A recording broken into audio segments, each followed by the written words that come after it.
Aliens Explored is a podcast exploring famous and obscure cases of UFO sightings, alien abductions and other strange events from both a believing and a sceptical perspective whilst keeping an open mind. I'm Stu Jackson, a professional actor and amateur ufologist with a particular interest in the crop circle phenomenon. I'll be debating that otherworldly visitations are real. The truth is out there. And I'm Neil Kelly. I'm a professional actor as well and used to work for the military as an intelligence analyst. I'll be arguing from a more doubtful point of view. I mean, it's all a bit far-fetched, isn't it?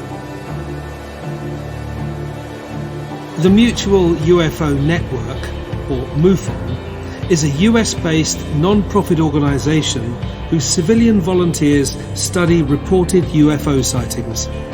Founded in 1969, Mufon claims more than 4,000 members worldwide with chapters in more than 43 countries. However, the organisation has recently become mired in controversy. Join us on Aliens Explored as we investigate. Hello listeners and welcome back to this week's episode of Aliens Explored, your weekly podcast where we look at UFOs and UFO related events, people, things, whatnots, Ujima flips, all the gubbins. I'm one of your hosts, Stu Jackson. And I'm one of your hosts, Neil Kelly. Hello, one of our hosts, Neil Kelly. How are you doing? Leaving the suggestion that there might be more than two of us. Yeah, doing very well, thanks. How are you? I'm good, thanks. Yeah, I've been keeping busy. Good, yeah. Since we last spoke, you went to see Marcus Churchill, our old friend from the final verdict in a performance of Abigail's Party. How was that? One of my favourite plays. I absolutely love the whole sort of 70s, 80s, that class dynamic thing. Yeah, it was really good. Marcus, of course, was absolutely brilliant in it. The casting overall was very, very well done. It was brilliantly performed, really well directed. The venue itself, it was a small venue, and the cast actually, when they were sat down, were actually lower than the audience, and it wasn't tiered seating. So, sort of had strain of it and sort of duck and dive my head around to see things. But that's not the fault. Okay, it was in Winchester, wasn't it? That's right. They got a new. Well, it's not a new art centre. It's been there a long time, but they've recently refurbished it. Right. So it's basically like it's like a loft, like an attic space almost. I love Winchester. Winchester's a beautiful town. Have you been? I lived there for a few years. I worked for Hampshire County Council from 89 to 92. Well, this was at the Nutshell. I'm not sure I know it. Okay, it's in like a little shopping arcade. Okay. It's an unusual little building, but then Winchester's an unusual little place, isn't it? It is an unusual little place, yeah. But yeah, no, Marcus was absolutely brilliant. I did pass on your apologies. Did it? How was he about it? He was quite amused. He was listening to, he'd listened to your rant. Oh, the one when I derailed our whole program. And he was laughing away as it was. I mean, he agreed entirely about the costume and actually told me a few more things that you didn't notice, like the buttons are British Army buttons on his jacket and things of that sort of nature. Oh, yeah. If I was 20 years younger and had the eyesight I had then, I might. Actually, I probably wouldn't, because I'm actually, for an ex-military man, I'm not all that hot on that sort of thing, really. But no, he was. He found it particularly, and he commented. He said, just going, it's bullshit. It's bullshit. He found particularly amusing. But yeah, yes, no, all's forgiven, and he sends his regards. I did get a bit excited. I must say it. Yeah. It was his impression of it's bullshit. was particularly good. Yeah. So yes, just doing my job, Marcus. that was a very, very pleasant evening. Have you had any theatre trips or anything yourself? Yes, I have. What have I been to see? I've been to see Witness for the Prosecution, the Agatha Christie play, which was on at the. It's actually in a courthouse. Where is it on? It's on York Road, the County Hall. It's on at County Hall. Yes, in the I old saw it courthouse there a couple of years ago. Yeah, I saw it there. It was my birthday treat from the wife. So yeah, went to see that. Happy birthday! I went to see Shining City in where was that? In Stratford, right? An Irish play. Again, very good. So yeah, I've been getting out to the theatre there before it all shuts down. But not actually getting on stage into the theatre. That's which I haven't done for way too long. Well, you do have a theatrical event coming up, though, don't you? I do. I do have the Christmas show. Yes, Father Christmas. A seasonally significant character. Yes. As I like to put it. Yeah. And I start rehearsals tomorrow for 2 plays, in fact. One playing Shakespeare and one playing the man that Charlotte Bronte married. Wow. Which is in 2 separate plays. In 2 separate plays with the same cast. It's an ensemble cast. And with the same director and writer. Yeah. Yeah. Because we're going to be doing them as like a double bill. So when are they being performed? Oh, March. Oh, okay. It's a long way away yet. Yeah. Yeah. Yeah, because we can't get together very often. So we have to plan these things in advance. Yeah. Anyway, that's not what we're here to discuss, is it? Yeah. No. What are we here to discuss today? Well, I've got down. I'll let you introduce it because. Okay, in case you're wrong. Because we're still doing the welcome, yeah. Well, this week we are talking about the organisation known as Mufon, the Mutual UFO Network. Yes, which is a US, according to Wikipedia, it's a US-based non-profit organisation composed of civilian volunteers who study reported UFO sightings. Yes, which I think that's a really good summary. I mean, they are perhaps a little bit more wide scope than just that, but that is definitely the core of what they do. Yeah, when talking about the broadening of the scope and what do they call it? Scope creep. Yes, that's a bit of an issue with them these days. Well, I can tell you. So I know we talked about crop circles an awful lot, and I've talked about like my first encounter with a crop circle when I was living in Bristol. But actually, my very first introduction to the existence of crop circles goes back even further. When I was living in Cornwall, which is a really remote part of the UK. It's very, very rural. In fact, it's pretty much run as a medieval fiefdom, isn't it? It's almost by the Duke of Cornwall. Not far off. But yeah, no, I was down there. I was living in the main city of Truro, which city is about the size of a village. And there was a talk from MUFON about crop circles that I attended. Okay, yeah, because this is a vast organisation, isn't it? Something like 4,000 members.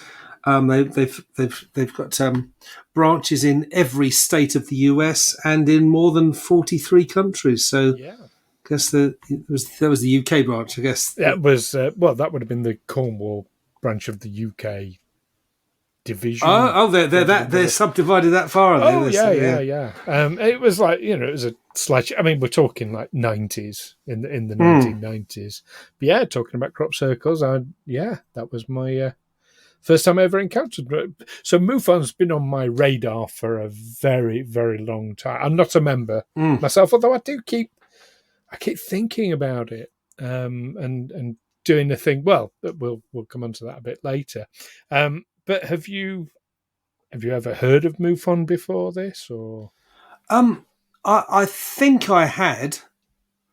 And then when I looked up what I read, yes, it wasn't good stuff because it's it's been a troubled organisation of late, hasn't it? Especially in the last year or so, because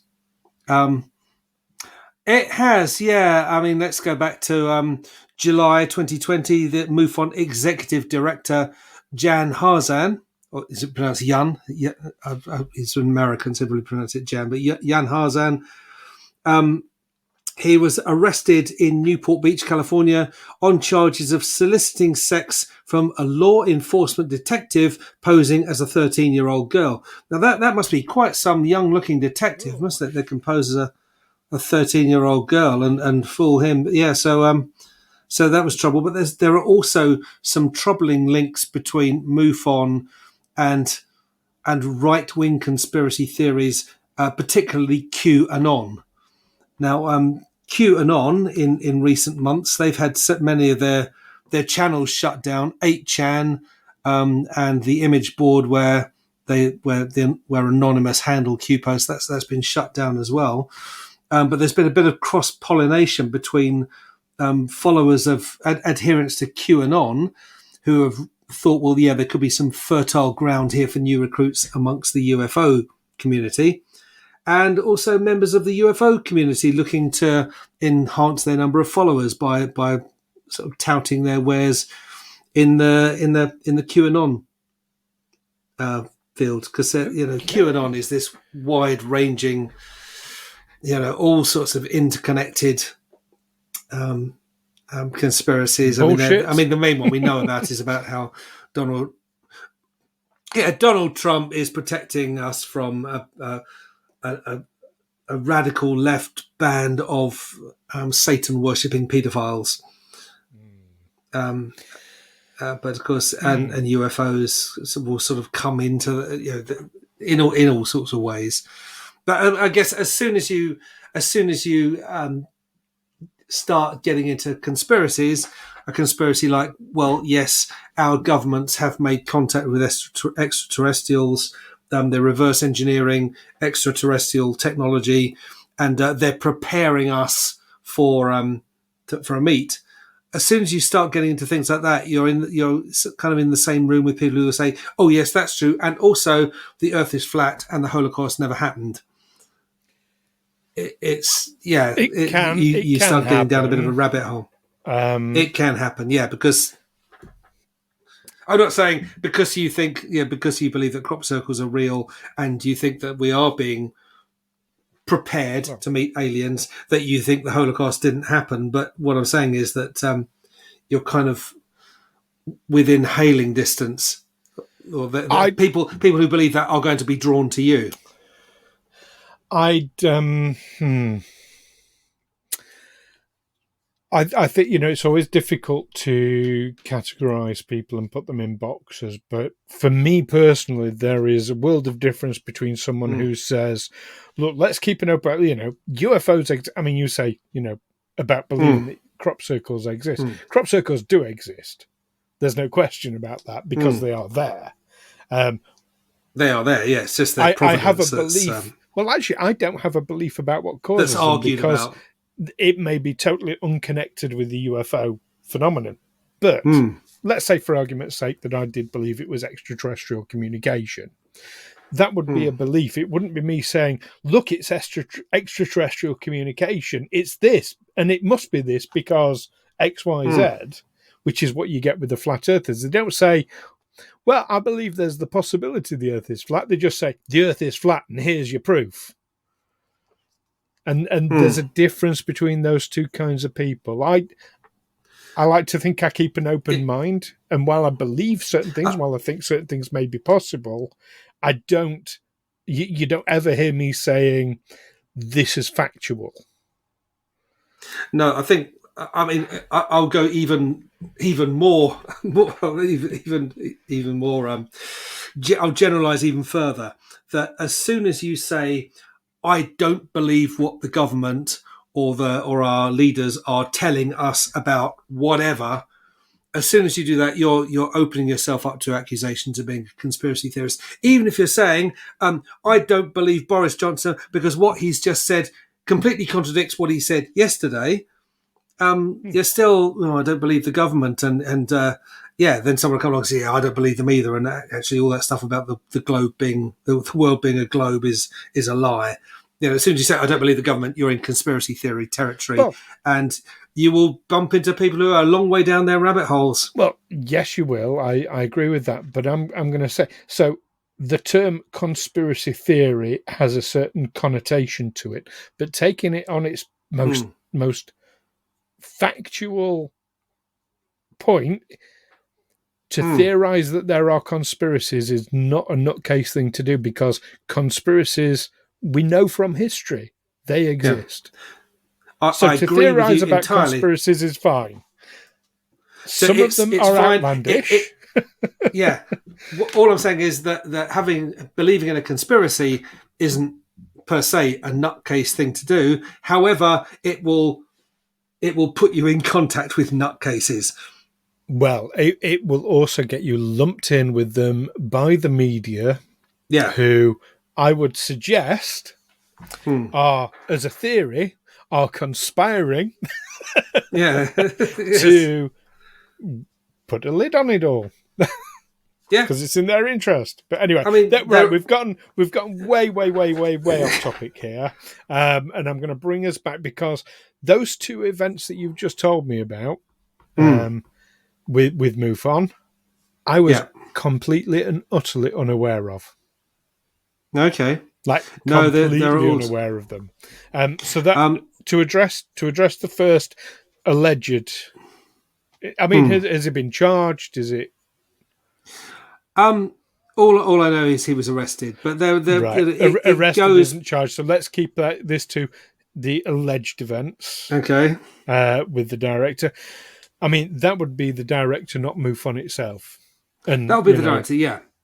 So, and I'm not saying that all members of Mufon are going to be soliciting sex with 13-year-old girls. I hope not, even allegedly. So let's put that one, for so many reasons, to one side for now. As for the whole infiltration by QAnon, that Mufon are then infiltrating QAnon in return. Any organisation that has open membership, in fact, one of Mufon's key core principles is that they do not discriminate in terms of who they, who they will have as members. Yeah. Literally anyone can become a member. It doesn't take much to infiltrate an organisation like that. No, it doesn't. And here's evidence that not everyone shares that. In April 2018, an article in Newsweek reported evidence of anti-immigrant, anti-trans and anti-Muslim sentiments among Mufon officials, including Mufon donor J.Z. Knight and former Mufon State Director for Pennsylvania, John Ventra, both of whom have publicly expressed racist and or anti-Semitic views and are described in the article as high-tier inner circle donors to Mufon. The expressed far-right viewpoints apparently kicked off a wave of anger and resignations across Mufon, including the former Mufon Director of Research, Chris Cogswell, who stated, "My internal conscience would not let me continue," and former board member and Washington State Director James Clarkson, who stated, "Remaining in Mufon in any capacity is morally unacceptable." Right. And there are more as well. So it's really the organisation has been quite badly tainted by these associations. It sounds like it. Conspiracy theories. Really does sound like it. Now, I mean, to quote Mufon's core values from their own website, they say that they do not and shall not discriminate on the basis of race, colour, religion, creed, gender, gender expression, age, national origin, your ancestry, disability, marital status, sexual orientation, or military status in any of its activities or operations. We believe, they say, in a totally inclusive environment. And I have no reason to believe that that's not the case. I mean, in terms of, yes, a donor has, far-right tendencies. That's a donor. That's Now donors may, if they're substantial donors, they may end up having some influence, and that leads to very questionable things. I agree, and these things need to be looked at very carefully. But I also think, there's the organisation, then there are the things going on around it, over which it perhaps doesn't have any control, like the opinions of its members. How can it possibly have control over that with an inclusive policy? Yeah. All I'm, that prompted me to look up other articles, particularly in a publication called Vice, which I've always found very good, and that it was in Vice that I read about the connection between QAnon and UFOs, or right-wing conspiracy theories and UFO theories, how they're both finding fertile ground in each other's backyards. It's interesting that should be. I mean, my experience of ufologists, they tend very much, the same in the entertainment industry that you and I are in, Neil. They tend towards the very left-wing leaning liberal people, so I'm quite surprised to hear that in a way. I mean, I can, I get it. I'm not disputing it, but it's also a bit of a surprise because it's so far removed from my own personal experiences. We all live in an echo chamber, though, don't we? Well, of course we do. Yeah, I mean, you and I wouldn't, ordinarily, in the course of things, come up against the far right, or find ourselves socialising. Against or sharing interests with the far right. But. Okay, so let's put all that to one side. For now, I think it's good to flag up. It's good to be aware, and listeners, do. Well, I'm going to say, well, no, I'll repeat it at the end, but we actually want to hear what you think about MUFON in light of all this. And I'll repeat that at the end. But I do feel like I've hijacked the topic a little bit. The topic is there, and the topic is open, and it's what we do, Neil. We chat about it. I mean, it's not the biggest organisation that you would ever think. It's certainly the biggest organised UFO network that in the world that I'm aware of, definitely. But it's not. We're not talking about millions of members here. We're talking just over 4,000 members. We're talking of those 4,000 members, just over 600 are active field investigators. This is something you basically do a course through MUFON, which is something I've considered doing myself in the past. But so you've got 600 active field investigators. But one of the biggest things, biggest benefits certainly of their website, and this is open to absolutely anyone who wants to view it, is a live UFO reporting tracker. So you can go onto the MUFON website. You click on the UFO tracker. It gives you a map. It's most active in the USA, as you would expect.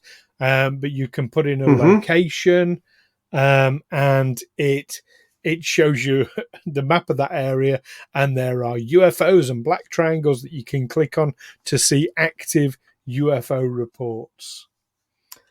And it's really impressive. And there are a lot. We're talking hundreds and hundreds of reports. The vast majority of which are more than likely going to be terrestrial, easily explained things. As we know, it's the core element of the things that we can't easily explain, or that we can't explain at all. So if people are reporting things, putting their, I'm here in London and I can see this thing in the sky, what sort of follow-up is there from that? Or is it are they just logging these reports? Some of it's just going to be logged because, I mean, with only 600 reporters, field investigators worldwide, they're not going to be able to investigate everything. So they're going to be selective about what they investigate, what they don't, naturally. Some of it will just get logged. and that's it. There's then a log, but other elements will be investigated thoroughly. And they use a scientific method. They're very, very particular about this. Oh, really? Because in the past they have been accused of not using scientific method. Oh no, they're very, very particular. I mean, maybe now they are, because of the previous accusations. They are very particular about using the scientific method. Yeah. And in fact, it's what part of their mission statement. Well, in fact, I'm going to read out their mission statement, which is to investigate UFO sightings and collect data in the Mufon database for use by researchers worldwide. Fine. To promote research on UFOs, all for that, and to discover the true nature of the phenomenon, all for that, with an eye towards scientific breakthroughs and improving life on our planet. Great. And the third one is to educate the public on the UFO phenomenon and its potential impact on society. Now, they're not proposing that it's extraterrestrials. They're not saying any of that. It's just, look, UFOs exist, and we know UFOs exist. Like I say, it's possible that every single UFO can be explained with a terrestrial rationale. I'm open to that idea. I don't believe it, but I'm open to it. But there are so many UFOs that go unexplainable, that defy explanation, that something's going on and we need to understand what it is. And that's ultimately that's what MUFON says it's about. And that's that is a directive I support. Let's put it that way. Yeah, now choosing my words very carefully. I've been a big I've admired MUFON for a lot of years for what they do. So, like I said, I was a bit shocked to hear your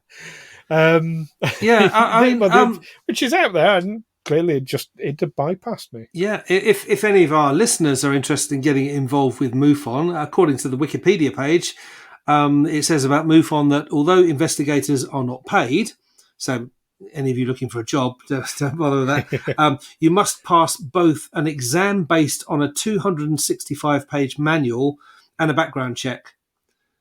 And MUFON features a newsroom and case management system on its website. So there's the answer to my question. So yeah, they will investigate some things. Yeah. Oh yeah, absolutely. It's in fact, you know what? That's a good time to for people who want to know more about MUFON. I mean, Google is obviously a friend there. Yeah. But the MUFON website itself does contain an awful lot of information, and that UFO tracker, which you can find at MUFON, that's MUFON.com. Simple as that. But yeah, no, it's been going a while, since 1969. Yeah. That was when they formed. So they've been going a long time. Yeah, it's. I need to look into that. These allegations and claims. Yeah, I mean, there's the specific allegations, but I was also thought, well, yeah, there's just the general thing about, whether you're talking about UFOs or any area where you don't believe the official government version of events, like whether it's 9/11 or JFK. You're going to find yourself in the same room as some people with whose views are on all sorts of things are a little more out there. Well, you're going to find yourself being lumped in with people like that.